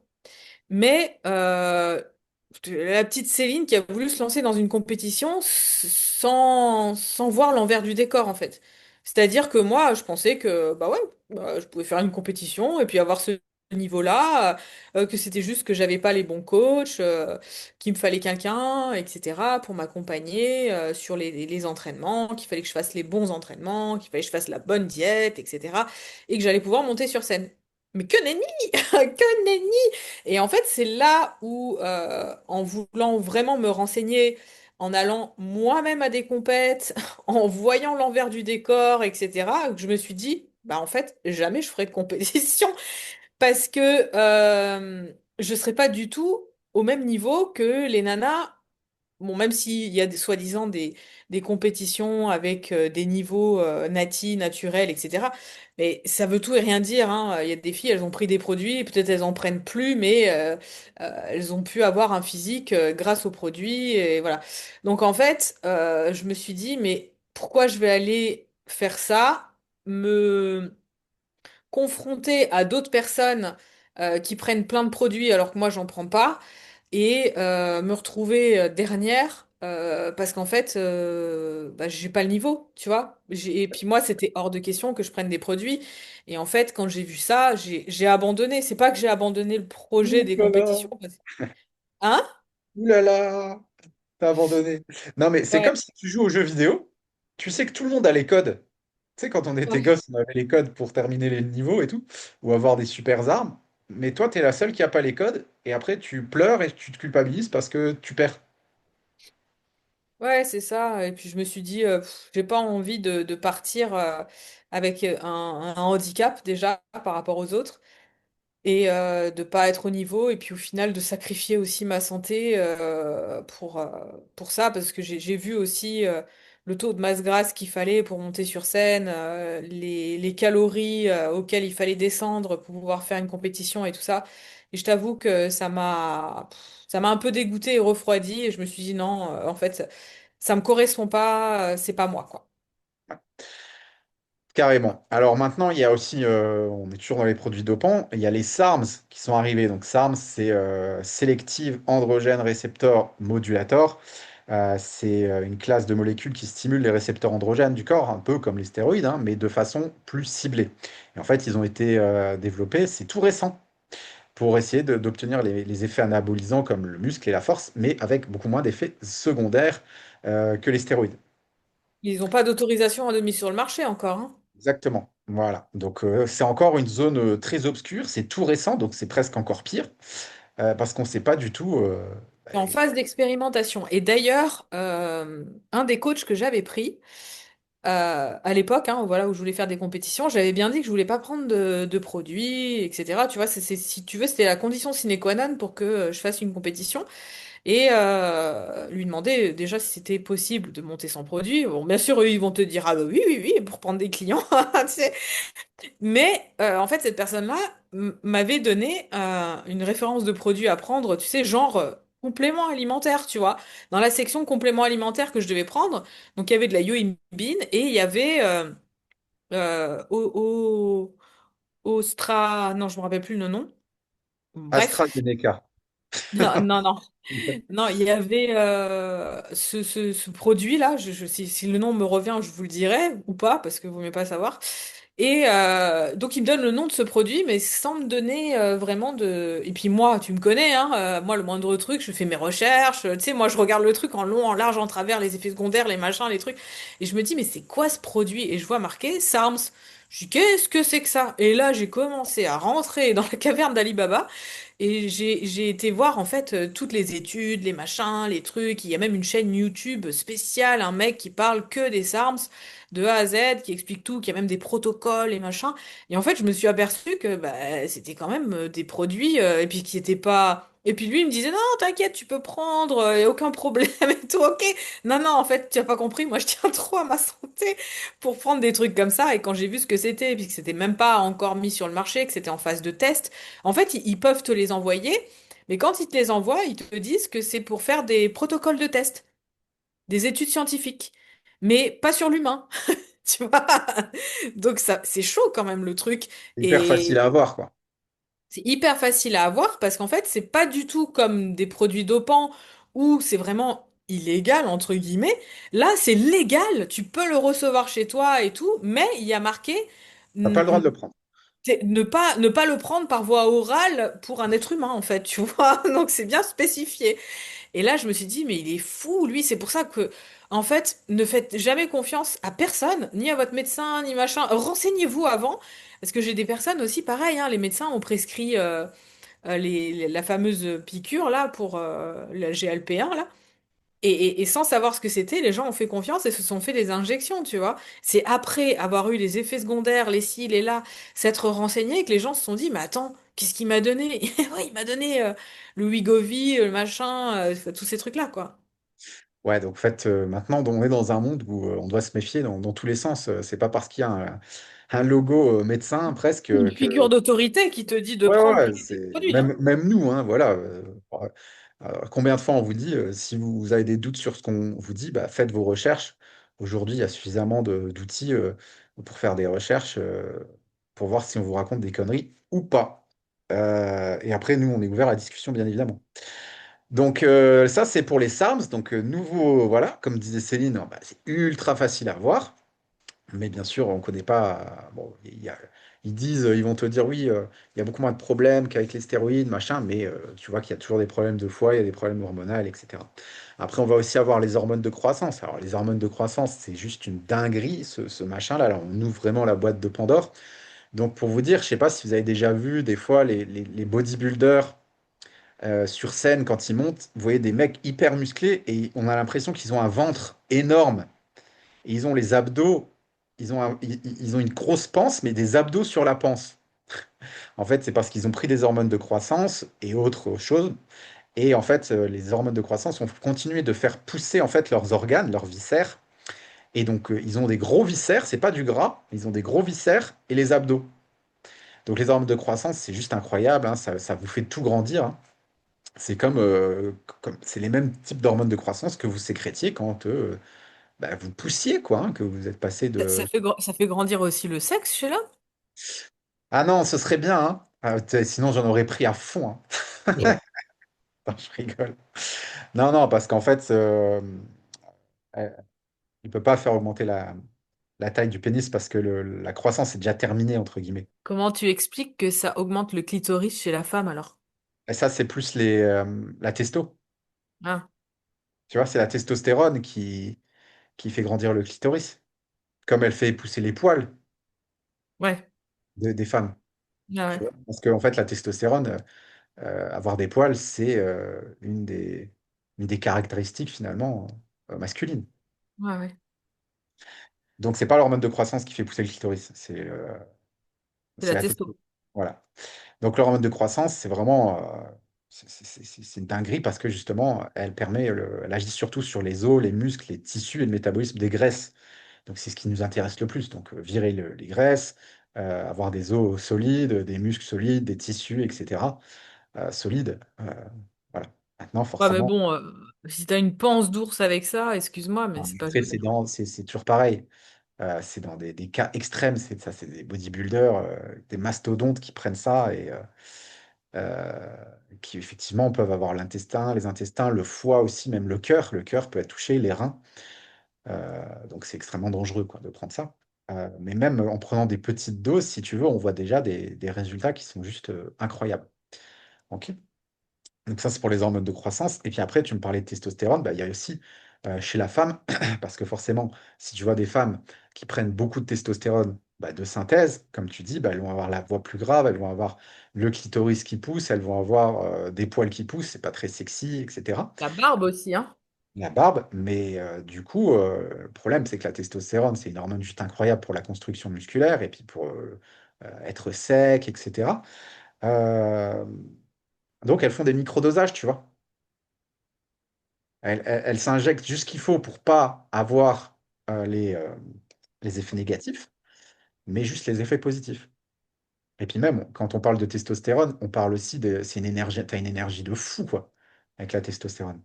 De manière générale, tu peux facilement encaisser une restriction calorique beaucoup plus intense. Et tu as D'accord. aussi beaucoup plus la foi, tu vois. Je veux dire, t'as envie de bouffer la vie à pleines dents, tu vois. C'est l'hormone de la confiance en soi. Même en microdosage, les résultats sont incroyables. Et si vous ne me croyez pas, ben, regardez juste, en fait, là, on est en plein dans les délires transgenres, changement de sexe, etc. Si vous voulez voir ce que ça fait à plus haut dosage, la testostérone chez une femme, ben, regardez les femmes qui sont nées femmes et qui veulent devenir des hommes, elles prennent de la testostérone À forte dose, là, par contre. en forte dose pour se transformer en mec. Et si vous regardez des avant-après, moi, ça me fascine, ces trucs-là. Ça me fait flipper, mais je trouve ça dingue. L'autre coup, je voyais un réel d'une nana qui était une nana, du coup, à l'époque, et qui était devenue un mec, et le mec était plus viril que moi, quoi. Tu vois, il avait une barbe magnifique, des muscles incroyables, et en fait, il disait qu'il était une femme avant. Ouais, c'est flippant. Voilà, donc si vous doutiez de non, vous racontez des conneries, la testo, bah allez faire vos petites recherches et vous verrez que vous pouvez faire d'une femme un homme. Donc le microdosage va agir surtout si c'est bien fait, encore une fois, si c'est fait avec des cycles, etc., pour pas perturber trop tout ce dont on vient de parler, mais de faire juste en sorte de créer du muscle, bah ça marche. Voilà. Donc je pense qu'on a fait un peu le tour de tous les substances interdites qu'on ne vous encourage surtout pas à prendre parce que bah voilà, on l'a dit, voix plus grave, chute des cheveux aménorrhée, troubles de la thyroïde, problèmes cardiaques, dépression, voilà, juste pour avoir moins faim, maintenir du muscle, sécher rapidement. En gros, par rapport à ça, le message qu'on veut vous passer, c'est avoir un corps sec toute l'année n'est absolument pas physiologique et normal chez une femme. Si vous voyez des femmes qui sont ultra sèches toute l'année, posez-vous des questions. Voilà, par rapport à ça. Est-ce que tu veux rajouter des choses par rapport à ce qu'on a dit sur le dopage légal, le dopage illégal? Non, je pense que c'était important de faire cette causerie et cette vidéo pour peut-être que certaines personnes se rendent compte de l'envers du décor parce que comme tu disais, il y a beaucoup de gens qui sont pas au courant. Moi, il y en a plein quand elles m'ont posé des questions en message privé et que je disais bah oui, mais bon, c'est les produits, c'est ci, c'est là. Ah bon, mais non, tu vois, les gens tombent des nues en fait Ouais. et se disent mais c'est pas possible. C'est pas parce que la personne, elle a l'air super gentille, super mimi, super machin et nani nana, que elle prend pas de produits en fait sur les réseaux. Vous vous rendez pas compte. Vous n'êtes pas dans la vie de ces gens-là, voilà. Donc même si cette personne, elle vous dit ah non non, enfin ou elle en parle même pas, hein, qu'elle prend des produits, c'est sûr qu'elle va pas le crier sur les toits, hein, elle va pas le dire à tout le monde, sinon personne n'achèterait on irait sur son application, on achèterait ses programmes, hein, forcément, parce que les gens après se diraient, ah bah oui, bah attends, elle prend des produits, elle triche, donc ouais, ça veut pas dire que les programmes et les applications de ces fit girls sont mauvais, hein, ils sont très bien, hein, je pense que c'est déjà super bien de faire des petits programmes en ligne comme ça, plutôt que de ne rien faire du tout. Moi, je vous encourage, au contraire, à aller sur ces applications ou faire des vidéos YouTube quand vous êtes chez vous, vous n'avez pas le temps d'aller à la salle parce que vous êtes maman, parce que vous avez un emploi du temps qui est serré, etc. Même si ces fit girls peut-être vous mentent sur leur propre physique, en tout cas, les séances qu'elles vont vous donner, elles sont toujours bien construites, elles sont toujours très bien faites, j'ai rien à dire là-dessus. En revanche, là où il faut vraiment baisser un petit peu votre standard, c'est de vous dire que vous allez lui ressembler, en fait.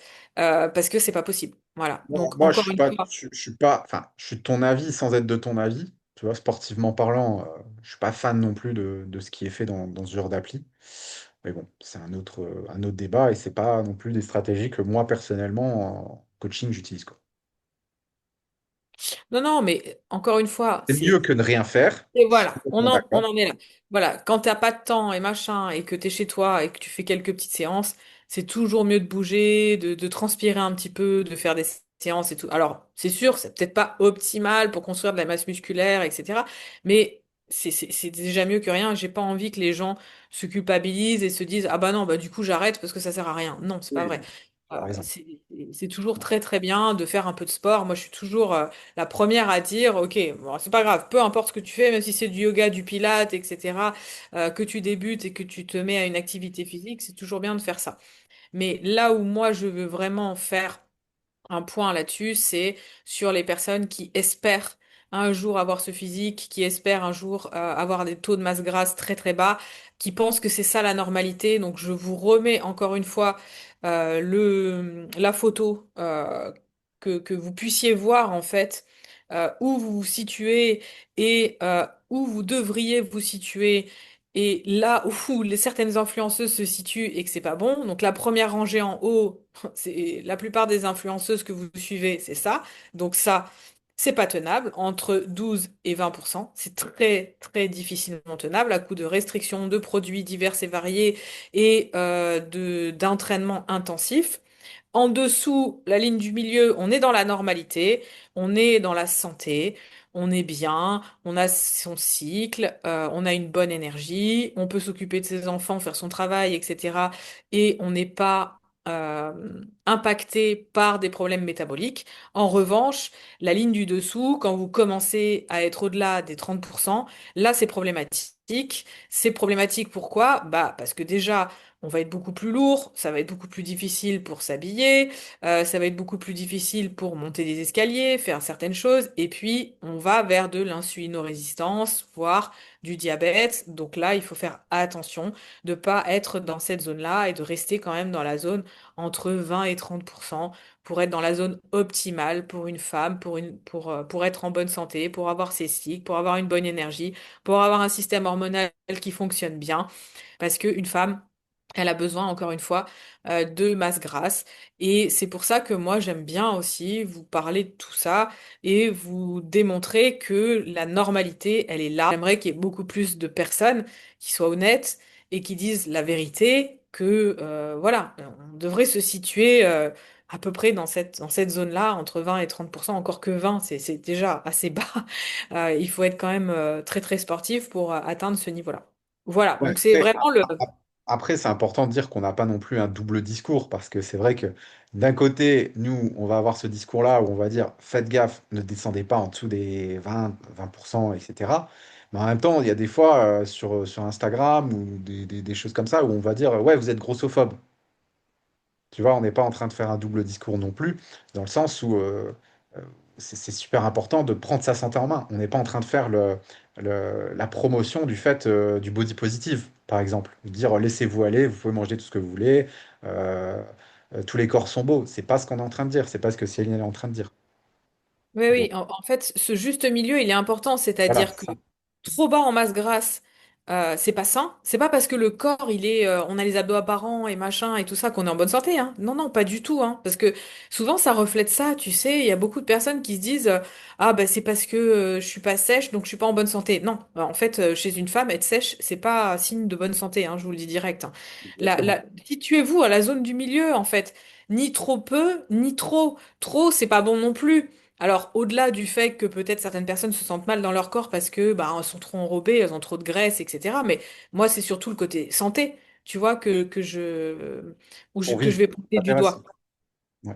Voilà. Donc, au-delà de 30%, c'est pas que le corps de cette femme est pas beau. C'est pas ça le problème. C'est que on va vers de l'insulino-résistance. C'est que au-delà de 30%, il y a de fortes chances qu'une partie de la masse grasse, ce soit de la graisse viscérale. Et la graisse viscérale, c'est celle qui entoure les organes et c'est celle qui est pas bonne, en fait. Donc, tant que c'est de la graisse sous-cutanée, c'est pas trop grave. Mais après, quand on va à des pourcentages de masse grasse qui sont un peu trop élevés, là, oui, en effet, on va vers des problématiques. Et là, ce que vous pouvez faire tout de suite, c'est regarder votre tour de taille. Et si votre tour de taille excède 88 centimètres pour une femme, c'est que vous êtes déjà à risque de maladie métabolique. Donc, il faut réduire votre taux de masse grasse, il faut réduire votre tour de taille au plus vite, parce que sinon, vous allez avoir des problèmes de santé plus tard. Voilà, donc ça n'a rien à voir pour nous en termes d'esthétique. Après, chacun voit midi à sa porte, s'il sent, comment il se sent, quel corps il aimerait avoir ou il veut avoir. Mais pour nous, effectivement, une personne obèse, c'est pas compatible avec la santé, que les choses elles soient dites. Voilà, on met aussi les pieds dans le plat, nous on prend nos positions. Qu'on vienne pas me faire croire que on peut être en excellente santé et faire comme disait Céline, avoir un tour de taille de plus de 100, etc. Non, ça nous met face à des facteurs de risque. Donc le juste milieu, c'est vraiment la voie visée. Après, on peut se demander, mais pourquoi elles font ça? Tu vois, comprendre le côté psychologique et spirituel. Pourquoi une femme de 20 ans, 25 ans, 30 ans va faire toutes ces stratégies et va détruire sa santé? Ça aussi, peut-être que les gens ne sont pas au courant, mais vous vous rendez pas compte du business que représente le monde du fitness. Une nana comme ça, une influenceuse connue sur le plan national dans n'importe quel pays qui a 500 000 followers, 1 million de followers, etc., qui fait pas mal de vues, qui vend son application, elle peut faire des chiffres d'affaires largement supérieurs à 1 million d'euros. D'accord? Donc, ces gens-là, dans leur vision des choses, l'addition, le calcul est rapidement fait. Ils se disent, ben, tiens, est-ce que... Voilà, c'est des biais psychologiques. Je pense pas qu'elle a pris un stylo et qu'elle se dit, ah ben tiens, c'est des mécanismes souvent inconscients liés à des insécurités, à des constructions, à des croyances. Elle n'a pas pris un stylo, elle s'est dit, tiens, alors si je détruis ma santé pendant 20 ans en prenant des SARMs et des machins, des trucs, combien je vais gagner? Mais voilà, elle a posé son équation, voilà, elle se dit, bah tiens, ma santé est moins importante dans mon système de valeurs que de gagner 1 million d'euros minimum par an. Et vous avez votre réponse. Alors après, il y a un mélange des deux, hein. Des fois, au début, ça va être besoin de reconnaissance. Ouais, Il y a beaucoup de femmes qui ont besoin de reconnaissance ou qui ont eu des... tu vois, la personne en question, là, que je te disais, là, qui a fait sa mini-cut et machin compagnie, je regardais un peu son histoire et elle disait justement que quand elle était jeune, elle se faisait embêter par rapport à son poids et elle avait des gros trucs à l'école et tout ça. Et je pense que ça l'a marquée et perturbée et depuis... Elle a un problème de dysmorphophobie, tu vois. En fait, elle vraiment, se voit tout le temps en grosse parce que je pense que de toute petite, il y a eu ces problèmes. Et à l'école, vous savez que les enfants sont pas tendres. C'est très compliqué, en fait. Ou même des fois, tu sais, tu as des adultes aussi, hein, des mamans qui vont dire, ah, mais t'es grosse.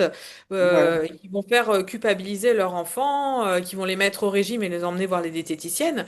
Et la plupart qui ont des problèmes psychologiques comme ça depuis tout petit, certaines ont été voir des diététiciennes qui les ont mis à 1200 calories, empêchés de manger. Moi, j'en ai plein hein, dans le coaching, hein, quand je demande dans l'anamnèse, racontez-moi votre histoire avec l'alimentation.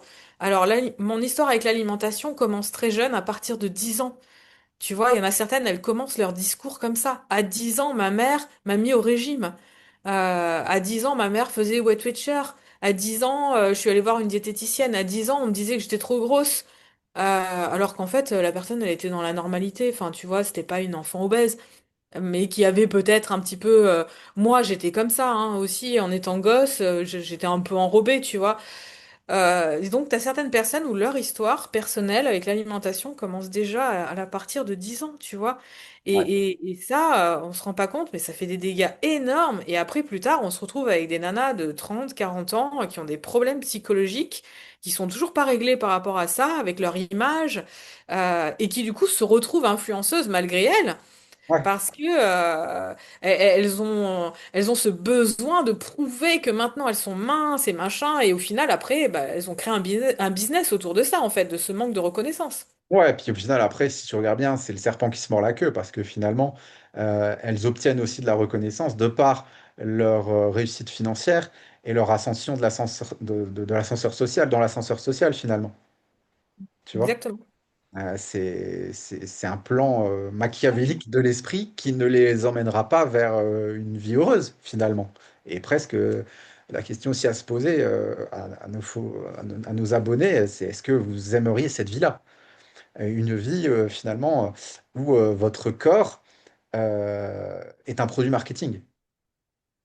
Mm. Voilà, donc vous pouvez vous dire, ouais, elle a un corps super.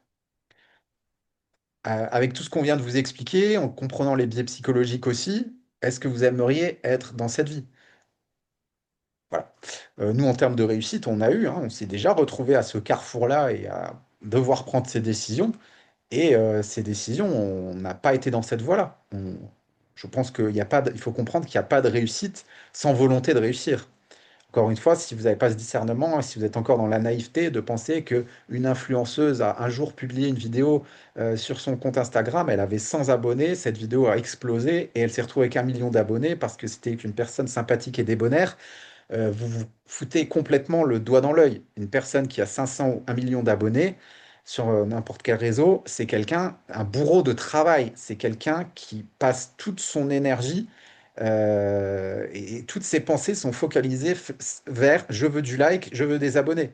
C'est quelqu'un qui fait de la publicité. C'est quelqu'un qui investit de l'argent, énormément de temps, qui a une équipe derrière elle pour être connu, qui achète des abonnés, qui achète des vues, que ce soit légal ou illégal, que ce soit YouTube, Instagram, qui fait de la pub, etc. Donc c'est vraiment, il y a une volonté de réussite. Aujourd'hui, ça n'existe plus, ça n'existe pas, une réussite hasardeuse. Voilà, quelqu'un qui a fait une vidéo virale et puis qui rencontre le succès, une influenceuse comme ça n'existe pas. Ça se fait sur du temps, des années et un investissement en termes de temps et d'argent. Donc, posez-vous la question, quoi.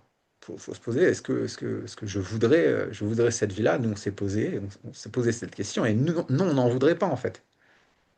Parce que c'est beaucoup trop de stress, c'est beaucoup trop de prise de tête. Et puis, je pense que Céline n'a pas ces problèmes psychologiques. Elle n'a pas ce besoin de reconnaissance. Quelqu'un je pense qu'une personne équilibrée, elle ne cherche pas à maintenir 12% de masse grasse toute l'année et elle ne se filme pas devant son miroir tous les jours. Il y a quelque chose de pathologique, c'est pas possible en fait.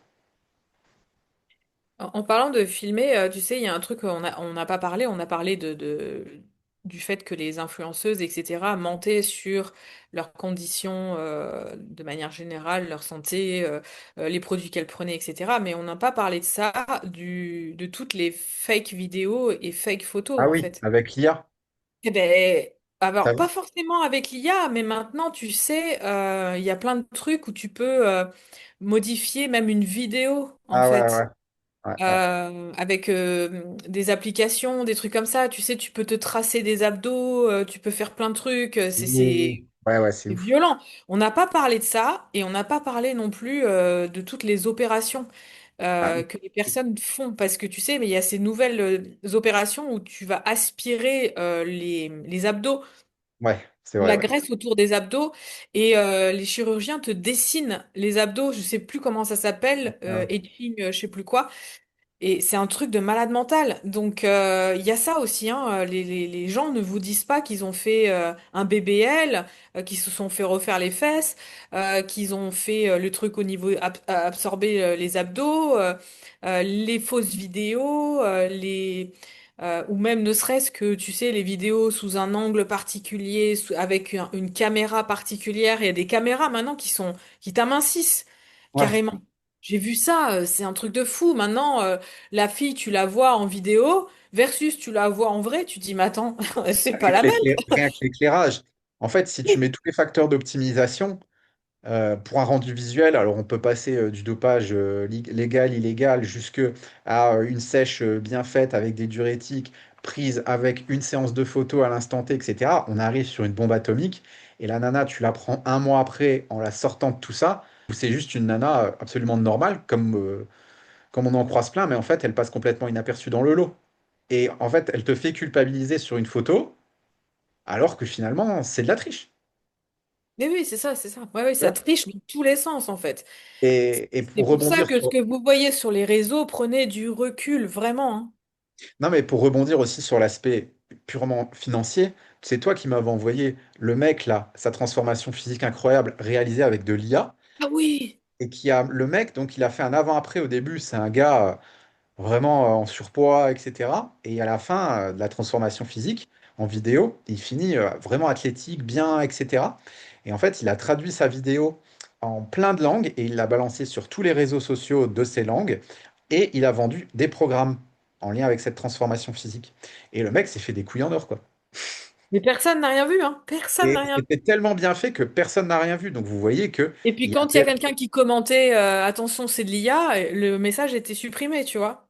exactement. Donc vous voyez qu'il y a des enjeux financiers et vous le savez comme mieux que personne que dès que l'argent a tendance à corrompre l'esprit des gens, Si vous êtes croyant, bah, vous savez que dans la Bible, le diable peut nous atteindre par trois portes. La porte du sexe, la porte de l'argent et la porte du pouvoir et de la reconnaissance. Voilà. Donc forcément, l'esprit humain peut être corrompu par une de ces portes-là, et la porte de l'argent, on est vite très facilement corrompu. L'esprit peut être corrompu. Donc quand on comprend ça, c'est vrai que ben, Bah les là, t'as risques... vu? Il n'y a même plus besoin de prendre des produits, il n'y a même plus Ah besoin bah de non, rien. Maintenant, tu fais là, tout c'est avec l'IA. fini. Tu fais Ouais. croire aux gens que t'as fait un avant-après. Mais Ah lol. non, mais c'est incroyable, et puis ça va devenir... Faites gaffe à ça, les amis, parce que, comme je le disais dans une causerie il y a un an, j'avais été un petit peu visionnaire là-dessus, parce que c'était juste avant la fameuse affaire de, tu sais, Brad Pitt, là, Ah oui. que la nana qui s'était fait avoir avec le brouteur. Et dans cette causerie, je disais, les amis, et je pense à ceux qui ont 50, 60, 70 ans, qui sont d'une autre génération que nous, formez-vous un minimum à ce qu'est l'IA, parce que vous allez vous faire arnaquer par des brouteurs. Et je crois qu'une semaine après, il y avait cette histoire avec Anne, la nana qui s'était fait donc arnaquer par le brouteur. Donc faites aussi augmenter votre niveau de discernement avec l'IA, parce que sinon vous allez tomber dans le piège de ces influenceuses qui vont vous vendre du rêve et vous allez culpabiliser de ne pas être comme elles, alors qu'en fait c'est de l'IA, qu'elles ont retouché leur truc avec de l'IA. Et Donc regarde, nous qui sommes hyper attentifs à ça, tout à l'heure, tu m'as envoyé une vidéo, c'était de l'IA. ouais, non, mais T'avais c'était trop même pas bien. vu. Halluciné, quoi. Hallucinant. T'avais même pas vu. C'était un truc avec des chiens et tout ça. Bon, toi, tu sais qu'à chaque fois que tu m'envoies toujours des trucs avec des chiens. C'était trop mignon et tout. C'était des chiens qui allaient choisir leur propre maître et machin, je sais pas quoi. Ouais. C'était de l'IA le truc. Et même, je t'ai envoyé, je t'ai dit, putain, toi, tu m'envoies de l'IA, allô? Mais tu sais que Et tu m'as franchement, dit, merde, j'ai pas vu. tu m'as dit ouais, c'était de l'IA, ça m'a fait quelque chose parce qu'en fait, la vidéo, elle m'a vraiment touché. Ouais. Elle m'a vraiment touché un truc, j'ai ressenti une émotion, j'ai vu le chien qui s'asseyait sur le près du maître, il était trop beau, puis il ressemblait un peu à mon chien. Et je dis, oh, le chien, il a choisi le maître, ça m'a fait quelque chose. Et quand tu m'as dit c'est de l'IA, je me suis dit, putain, j'étais dégoûté, tu vois, dans le sens, je me suis fait avoir comme un bleu, et ça m'a fait chier que l'IA me génère des émotions, en fait. Ah Tu vois? ouais. Ouais, ouais, je comprends. Donc, est-ce que tu as encore des choses à rajouter? Est-ce que tu penses qu'on peut conclure? Non, on peut conclure, ça va aller. Je pense que sinon ça va être trop long. En tout cas, c'était vraiment un super sujet. J'ai vraiment adoré aborder ce sujet. J'espère que vous aussi, vous avez passé un bon moment. Et puis dites-nous dans les commentaires ce que vous en pensez. Est-ce que vous étiez déjà posé la question là-dessus? Est-ce que vous étiez du genre à vous poser des questions sur certaines personnes ou alors au contraire, vous étiez là avec des œillères? Ah non, en fait, moi, j'ai rien vu du tout. Moi, je me fais avoir comme une bleue, comme avec l'IA là. Dites-nous un petit peu, on serait curieux de savoir votre approche là-dessus, quoi. Donc, ouais, voilà, peut-être pour résumer, c'est vrai que encore la genèse de cette vidéo, on vous l'a dit, c'est vous, d'accord? C'est vos retours, que ce soit en coaching ou via nos différents réseaux. On a des femmes qui se comparent à des corps sous-stimulants, à des femmes qui n'ont pas d'enfants, à des femmes dont le job, c'est de s'entraîner, c'est de faire du sport, c'est d'être belle, c'est d'être vendable, à des personnes qui sont potentiellement sous hormones de synthèse ou sous produits dopants, que ce soit légaux ou interdits. Et le résultat que vous avez, ben, c'est un sentiment d'échec, vous avez de l'autodévalorisation, vous perdez confiance en vous, vous avez l'impression d'être déconnecté de la réalité. Donc voilà, si c'est un petit peu dans cet état que vous vous sentez, rappelez-vous que vous comparez pas, vous ne comparez pas deux femmes, vous comparez une vie normale à un produit marketing. Et ça, je pense que c'est extrêmement important de se le rappeler quand la culpabilité commence à vous ronger. Au final, moi je pense que la vraie performance, c'est pas d'être sèche toute l'année, c'est pas d'être hyper musclé, c'est pas d'être une influenceuse. Au contraire, bah, c'est d'avoir ses règles, de dormir, d'être stable mentalement, de pouvoir manger, peut-être de se faire plaisir de temps en temps sans culpabiliser, d'être régulière. Et surtout, le plus important, c'est d'être capable de se dépasser par rapport à ce dont on était capable hier. Moi, j'ai des clientes qui peut-être je ne vous dis pas de bêtises, on vous en parlait tout à l'heure, ont du mal à faire 4 5 000 pas par jour. C'est physiquement difficile pour elles. Et quand au bout d'un mois ou deux, elles montent à 10 000 pas, et ben ça, c'est une victoire absolument magnifique. Pouvoir faire une séance de sport à peu près normale, de 20 minutes, 30 minutes de renforcement musculaire, ce qu'elles n'auraient jamais pensé possible il y a quelques mois, ça, c'est une victoire. Donc, moi, je vous invite vraiment, hein, si vous pouvez vous déconnecter de ces comptes qui sont un peu pathologiques, qui peuvent déclencher chez vous des émotions négatives, faites-le et surtout, concentrez-vous sur vous. Ça, c'est le plus important. Voyez comment vous pouvez progresser, comment vous pouvez vous améliorer, ce que vous pouvez mettre en place dans votre vie, petit pas par petit pas. Et voilà où vous devez mettre votre énergie, quoi. C'est le plus important. C'est bon pour toi? Ouais, c'est bon. Ok. Bon, bah les amis, si vous avez apprécié cette causerie, bah, dites-nous-le en commentaire. N'hésitez pas à la partager également, si vous avez des amis ou des collègues ou des gens autour de vous que ça pourrait intéresser. Et puis, si vous voulez des sujets de vidéo de ce type, bah, en fait, c'est vous, hein. C'est le podcast qu'on fait, c'est un outil collaboratif. Donc, c'est vous qui, avec vos commentaires, vos partages, vos messages que vous nous envoyez, qui nous donnez des idées et c'est vous qui nous inspirez. Donc, n'hésitez pas à nous faire, nous partager vos ressentis.